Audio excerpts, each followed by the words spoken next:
All right, so this question right here was on the 2019 AP exam. It was a free response question. We've actually done other parts of this before because one of the things they asked you to do in a later part was to solve this thing, get H by itself. And so you had to separate, integrate, solve for C, solve for Y, and options on this question. And that was worth, I think, 5 points on this question. But this average was only a 1.88, and even though it looks kind of scary, we're going to do 2 parts of it today at different times to get a better understanding of what's going on. Okay, a cylindrical barrel with a diameter of 2 feet. So the diameter across that barrel is 2 feet. It collects rainwater. The water drains out of a valve on the bottom of the barrel. The rate of change of height of the water with respect to time is given by this one. So this is the rate of change of height, where H is measured in feet. The volume of a cylinder is given to you. So see that they give you an equation if you need it. Find the rate of change of volume. What am I going to do, or what could I label the rate of change of volume as? The change in volume over time. That is our mystery value. That's what we're ultimately trying to look for here. With respect to time, when the height of the water is 4 feet. So the height of the water is 4 feet. We can say H is equal to 4. Do notice that it asks us to include units of measure. That's a little bit trickier here, but we can do that. It's not, just think and we'll be fine. Cool. I need to come up with an equation that is going to tell me the change in volume over time. So which equation up there do you think I'm going to use to find the change in volume? The V equation. V equals pi r squared h. I want to get dv dt, so I need to take the derivative. Remember, before we take any derivatives, we're going to see if there's any constants. Is there anything in this problem that is not changing? The radius. What am I going to plug in here for r then if I'm doing radius? 1. The diameter is 2. That means the radius is 1. So before I do anything else in this problem, I'm going to go ahead and plug that in. So I'm plugging in a 1 right there. So 1 squared is just 1. So really my volume equation is even easier. It's just pi h. That is my equation. I just plugged in 1 for my radius. Then I'm going to take the derivative. If I take the derivative here, the derivative of v is dv dt. Yes, ma'am. The height is 4 because the height is changing. Remember, we only plug in something if it's constant. So since the rainwater is changing, the water is being leaked out, we're not going to plug in for the height. The only thing we're going to plug in before we take a derivative is something that doesn't change, because the derivative is all about changing. If it doesn't change, we plug it in. Good question. We're taking the derivative of pi h. Evan, what's the derivative of pi h going to get me? It's just a constant times h. So what would the derivative of 3x be? Just 3, right? So if the derivative of pi h is just pi, and what's the derivative of h going to get me? Anybody? dh over dt. So there is my derivative. dv dt equals that guy right there. Pi is constant. Now all I got to do is plug in. Well, I don't know dv dt. That's what I'm looking for. Pi, I know pi. But they didn't tell me dh dt either. The only thing they told me was what the height is. They told me the height was 4. How could I figure out what dh dt is? Plug it in. I got an equation right here. Okay, so remember that guy up there? Don't forget about it. It tells me right here that dh over dt equals negative 1/10 square root of h. And I know what my h is. My h is 4. So really all I got to do here is say dv over dt equals pi times negative 1/10 times the square root of 4, which is 2. I'm just going to leave it. It's calculus. I don't need to simplify, even though we can simplify that to negative 1/5. Don't forget about units, because it did ask us to find units. This thing right here, remember what it is. It is dv over dt, the change in volume over time. Think back to your geometry days. What if we're measured in feet? What are the units going to be if we're finding volume? Feet cubed. So the top, dv, is feet cubed. dt is the time. What was my time in? Seconds. Boom, there's my units. Feet cubed over seconds. Scoring wise, you got 1 point if you took the derivative correctly. So if you got this, you scored 1 point. If you got that right there, you scored a 2nd point. The average score on this question was 1.88 for the whole thing. And we're only seeing 2 possible points here. We'll see 2 more here in a little bit. Yes, sir.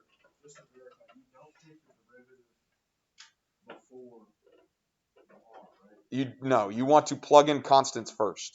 Because if you didn't, you would do product rule. You'd have to include dr dt, and dr dt would be 0. The change in radius doesn't happen. There is no change in radius. So you could do it. You don't want to.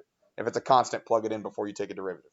If you don't take the units, do you lose that whole point? Yes, if you did not have units, you would use that whole point.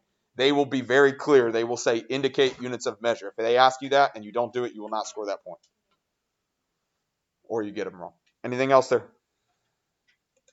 All right, today our focus is going to be on the 2 things we've struggled with so far, which is U substitution and implicit differentiation. So again, we're going to start off with integration techniques. We're going to talk about some different things, specifically focusing on mental Usub. I know that's someplace where some of you get worried about. We'll get better at that a little bit today and just talk about general integration and then implicit. All right. So we're pretty good with regular Usub. You don't ever have to go away from Usub if you want to. You can always make the U and do du over dx and do all of that. But the problem is mental Usub comes a lot when you're in the middle of a problem. So it's not like the main objective, but you have to do it to do something else, like find the volume or something like that. That's when we struggle a little bit. Okay, but mental Usub can be pretty helpful. Remember what you got to do. We are going to identify the U first. Remember, this is the opposite of chain rule. So it's like the baby. What's inside the parentheses? That's going to be our starting point. If the derivative of whatever your baby is just a constant, then mental Usub is going to be your best bet. You can do it without it, but mental Usub will be really helpful and get you going pretty quick. So remember, this is the opposite of chain rule. So we're going to integrate the mama function, integrate the outside. We are going to rewrite the baby and then divide by the derivative of the baby. That's going to be kind of our concept here, the opposite of chain rule. So if I look at number 1, all right, think of it. If I were to take the derivative, I would use chain rule. There's something important inside of parentheses, so if I'm taking the antiderivative, I'm probably using Usub. What would your baby be here? What is inside the parentheses? What's going to be our U? 3x. That's going to be our U. All right? So when we talk about the mama function is the other stuff. So imagine I just gave you this problem, -2 sine x. That's what we're going to start off by doing, taking the antiderivative of that. What is the antiderivative of -2 sine x? 2 is a constant, so it's going to be a 2. It is going to be cosine. Snapchat, negative Snapchat. We are right here at negative sine. We're going backwards. It's going to be 2 cosine. We just took the derivative of the mama function. We are going to rewrite the baby, 3x. And then we are going to divide by the derivative of the baby. What is the derivative of 3? 3. I'm sorry, of 3x. It's 3. What do I need to do with that? Divide by it. 2/3 cosine 3x. So we took the antiderivative of the mama. We rewrote the baby and then divided by the derivative of the baby. What else do I need to include with that? Plus c. We found an integral without bounds. Make sure you got plus c. Let's do another one. Number 2. 2/3 e to the 3x dx. So again, this is a U-sub problem. I can tell this is my baby function. So the first thing I'm doing, the 2/3 is just a constant. I'm really just taking the antiderivative of e to the x. That's my mama function. Well, what's the antiderivative of e to the x? E to the x. But instead of x, I can be like, oh yeah, that's my baby. E to the 3x. I rewrite the baby. And then I'm going to divide by the derivative of the baby. So what else do I need to do here? Divide by 3, or in other words, multiply by 1/3. My answer is 2/9 e to the 3x plus c. Try number 3. See what you can do. Imagine number 3 was just 3x to the 4th. Think about what the antiderivative of 3x to the 4th would be. That's your mama function. So the outside is my mama function. So it's like I'm taking the antiderivative of 3x to the 4th. So if I were taking the antiderivative of that, Dylan, what's my new exponent going to be? The 5th. And what else do you have to do with that 5? Divide by it. So it's like 3/5. That's the outside. We added 1 to our exponent. We divided by our new exponent. We would rewrite the baby. So 3x plus 2 would stay inside. And then I'm going to divide by the derivative of the baby. So what else do I need to multiply this thing by? 1/3. Throw a plus c at the end. There's my answer. Kind of makes sense on mental Usub. Number 4, try it.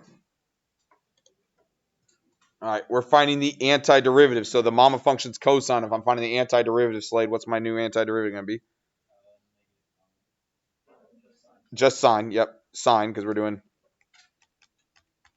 Snapchat, negative Snapchat. We're right here at cosine. We're going backwards, so it's sine.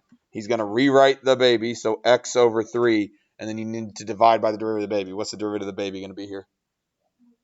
1/3, because it's x over 3. And so if I'm dividing by 1/3, it's the same thing as multiplying by 3. That plus a c at the end, there's my answer. Make sense on what we're doing there? On number 5. 5, if you are not great at this, it would be a great problem to say, hey, my u is x squared. And the reason we would switch to doing the normal part here is because the derivative is not a constant. If I'm making u x squared, then the derivative is 2x, and it gets a little bit crazy. All right, so you probably would want to go back that way. Technically, though, you could do Usub and the mental Usub, and the reason we could do that is because the derivative of x squared is going to be 2x. It's going to cancel out with the other thing here. So I'm just going to show you mental Usub real quick. It's e, antiderivative of e. This is my mama function. The antiderivative of e is the same thing. I've got this 2x in front, and then I would need to divide by the derivative of x squared. Well, what would the derivative of x squared be? 1 over 2x. That and that are going to cancel. That is my answer, e to the x squared plus c.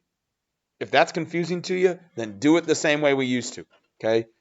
We were fine at this. The u du over dx part and simplifying, we had no issues. So don't let that be weird to you if you don't like it. I know Luke the other day said that on his AP exam, that's what he wanted to do because he got better at mental Usub and it was something he could do pretty quickly. But if that's not something you're familiar with, then don't worry about it. Look at number 6. I have no idea how that became the letter Z when I made this worksheet, but somehow it did. Let's make it an X. See if you can do that mental Usub real quick. Just to make it easier on everybody, is there anything I can factor out here? You could factor out a 2 first. Like you could make this 1/2 1 over 2 minus x. You don't have to do that though. Okay, it's up to you. When I have x to the first power like this on bottom, what is the antiderivative if I have 1 over x to the first power on bottom? Natural log. So I'm getting 1/2 natural log absolute value. Rewrite the baby 2 minus x, and then I still need to divide by the derivative of the baby. What is the derivative of the baby here? -1. So if I'm dividing by -1, I'm going to put a -1/2 in front. Don't forget your plus c at the end. Because the derivative of the baby is -1, 2 minus x. It's -1. I got to divide by the derivative. I got to include the -1 in front. Number 7 is a great problem. I put it on there. I don't have enough time necessarily to do it. If you need more time doing it, go for it. Okay, let's look at number 8 real quick. This popped up on a free response in 2018, I think, and it was kind of a mean one. All right, 2019 actually. 7 over 1 plus x squared. Is this natural log? No. How do you know it's not natural log? X squared on bottom, not x on top. If this were Usub, don't write this down. If this were Usub, what would you make your u here? 1 plus x squared. And the derivative of 1 plus x squared would be 2x. What's the problem with making it 2x? It's not going to cancel with anything. You would have this thing right here, and then you would have, oh no, there's an x on bottom. That's bad too. So it's not a Usub problem either. It's not natural log. It's not Usub. And so there has to be something else going on. I'm going to factor the 7 out. You don't have to, but it's just a constant. We could take that out in front. 1 over 1 plus x squared. We don't see that one very much, but you should know the antiderivative. What, when you take the derivative of it, gives you 1 over 1 plus x squared? This is arc tangent. That's not very nice of them. It's not one you're probably real great at, but that's what it is. Okay? It would be a good problem for you to go through that list we just said. Hey, it's not natural log because it's x squared on bottom. Hey, it's not a Usub because I can't do that. So then it's got to be something else tricky. Oh, I see something, maybe arc tangent might be something we could do. Questions there? Number 9. Number 9 is for the top 10%. Okay, if you're trying to get a 5, then look at number 9. If you're just trying to get a 3 or 4, just tune me out for 20 seconds. Okay, I'm not going to get through this whole thing. Is this problem a natural log problem? Is it x the first on bottom and something else on top? No, not. I'm sorry, a bad description, but no. If I made this a u, what would you pick to be your u? X squared minus, not x plus 2, because that derivative wouldn't cancel with that. Or x squared minus x minus 5. That is also not going to be your u. Don't write this down. Because if I found the derivative here, I would get 2x minus 1, and that would go on bottom. So it's not canceling out with anything either. So it is not a Usub problem, and it's not a natural log problem. It's not arctangent. It's not arcsine. Something else has to happen here. Anybody remember what our other method of solving this thing was? Yeah, a long division would be the other method. Again, this is not for everybody, so don't worry about it too much, but I'm going to give you a quick reminder. This is something you did back in Algebra 2, and you did in pre-calc, and you probably didn't like then either. Okay, I'm just doing it fast. X times what gets me x squared? It would be x. Then I multiply down. X times x is x squared. X times 2 is 2x. I then change the signs. Those cancel. That's minus 3x. That's minus 5. And then I do it again. X times what is going to get me negative 3x? That would be negative 3. I multiply down. Negative 3 times x is negative 3x. Negative 3 times 2 is negative 6. I change the signs. These cancel. This gets me 1. This is my remainder. All right. So dividing these things, you could write it like that, or it's the same as x minus 3 plus the remainder over whatever you divided by, 1 over x plus 2. Then I could find the antiderivative of that. Now that we have simplified this, what is the antiderivative x going to get me? Well, add 1 to my exponent, divide by my new exponent. The antiderivative of negative 3 would be negative 3x. What would the antiderivative of 1 over x plus 2 get you? That's going to get you ln of x plus 2. And you would have to evaluate that thing from 1 to 2. Is that for everybody? No. It's probably not for most of us. It's a little bit trickier, but I'm reminding you of it. If you're one of those top level kids that know what you're doing there, then there you go. Questions on 9. Let's go to the back side. So on the front side, we talked about mental Usub. On the back side, we're talking about implicit differentiation. This is something that we struggled with a little bit in our review process, so it's a good thing to cover again. Remember, all implicit differentiation is, it's taking the derivative when y is not by itself. That's it. Okay? So if y is not by itself, like right here, we can do implicit. The one thing you got to be on the lookout for is chain rule. Okay? If I've got this negative x, that's going to be my first. The y is going to be my second. And then plus the second times the derivative of the first and so on. Okay? Sometimes you have to factor out. If two things have dy dx, we had to factor out what they have in common in order to solve by itself. Let's see what you can remember. Try number 10. See if you can do that one. Get an answer for me. Go. We're taking this derivative, so the derivative of y cubed is going to be 3y squared. What else do I need to include when I take the derivative of y? dy over dx. Plus the derivative of y is just going to be dy over dx. Is going to be equal to the derivative of x squared, which is 2x. Once I have found that derivative, I want to get dy dx by itself. Right now, both of these things have dy dx in them. So what can I do to get it by itself? Factor. So I'm taking a dy dx out, and it's going to be left with 3y squared plus 1 equals 2x. So the last thing I have to do is just divide by that 3y squared plus 1. So I get 2x over 3y squared plus 1. That is finding a derivative. Look at number 11. Number 11, same idea, but this time we are finding the derivative at a point. Don't forget about product rule here. Okay, you get kind of an ugly fraction in the end. See what you get. If you get it, write on your whiteboard and show it to me. I took my derivative here. For this first guy, I needed product rule, so it was first times the derivative of the second plus the second times the derivative of the first. Say again? Yeah, you tell me, so I'm sorry. Then I'm taking the derivative of negative 3x. I get negative 3. The derivative of y cubed is 3y squared dy dx. The derivative of negative 3 goes away. Anybody with me to that point? Then I'm plugging in negative 1 for x. So this is going to be a positive 1, dy over dx. plus, I'm plugging in 2 there, so it's 2 times negative 2 would be negative 4. Yeah, negative 4 minus 3 equals, if I plug in 2 here, 2 squared is 4 times 3 is 12.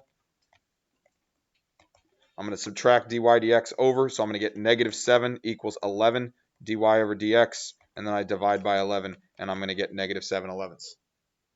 Everybody with me to that point? Yes, sir. Could you find dy dx by itself? You could absolutely. You could get dy dx by itself first and then plug in. I think I'm better at moving numbers than I am at moving letters, so I'd rather do it the opposite, but either way is fine. I always have students that do the other.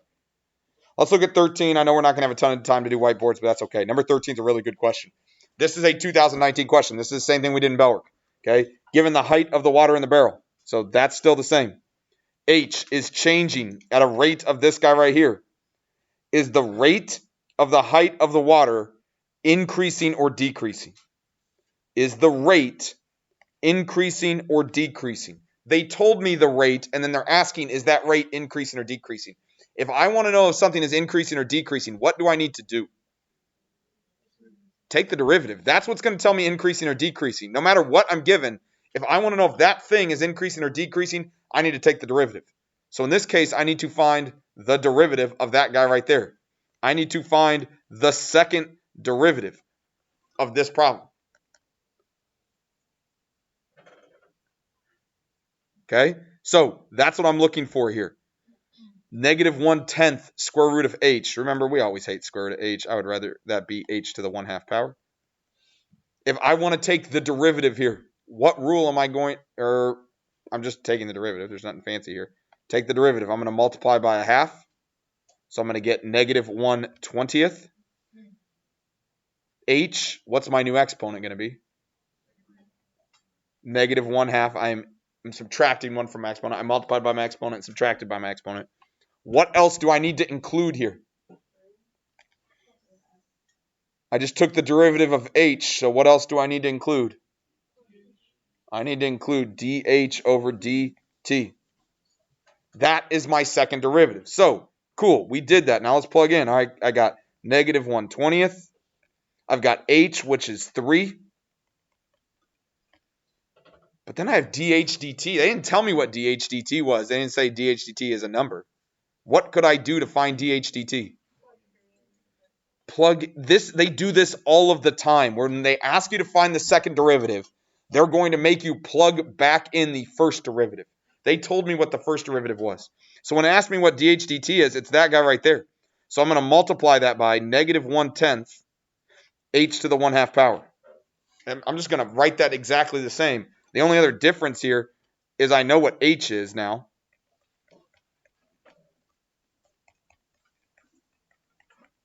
My h is 3. So that's ugly. I can't do that without a calculator, but you don't need to. Thumbs up if your rate is increasing. Thumbs down if your rate is decreasing. Thumbs up if your rate is increasing. Thumbs down if it's decreasing.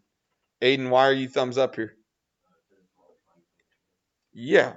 What is this thing? Is this derivative? Is the derivative positive or negative?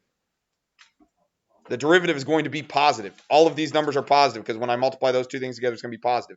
The rate is positive, and if the rate is positive, then the original was increasing. So the rate is increasing here. Kind of makes sense what's going on. They love that question, so be good at it. Let's do some quick rapid fire whiteboards to get a better understanding of what's going on.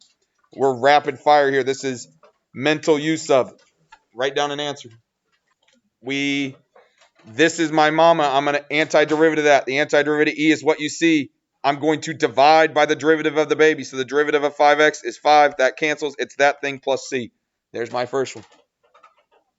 Second one, find the antiderivative of cosine of 3x dx. Antiderivative, this is the mama function. Antiderivative cosine is sine. We rewrite the baby, and then we multiply by the derivative of the baby. The derivative of 3x is 3. Divide by it 1/3 though, plus C on the end. Good there? Another one. Do it. Here we go. We're taking an antiderivative. And if we just get to this one, it gets a little bit crazy. Remember, this, treat it like it just says x. So if I took the antiderivative x to the fourth, you got to go back and forth in your brain. Is it derivative, antiderivative? You add one to our exponent, and then you're going to divide by our new exponent. The only difference is is it's not x this time. It's whatever my baby is here, which is 3x minus 4. So we added one of my exponent, divide by my new exponent. I also need to divide by the derivative of my baby. What's the derivative of this baby going to be? 3, so I'm multiplying by 1/3. That's why I'm getting a 1/15th in front, though, plus c at the end. Let's go down to this one. Find the derivative.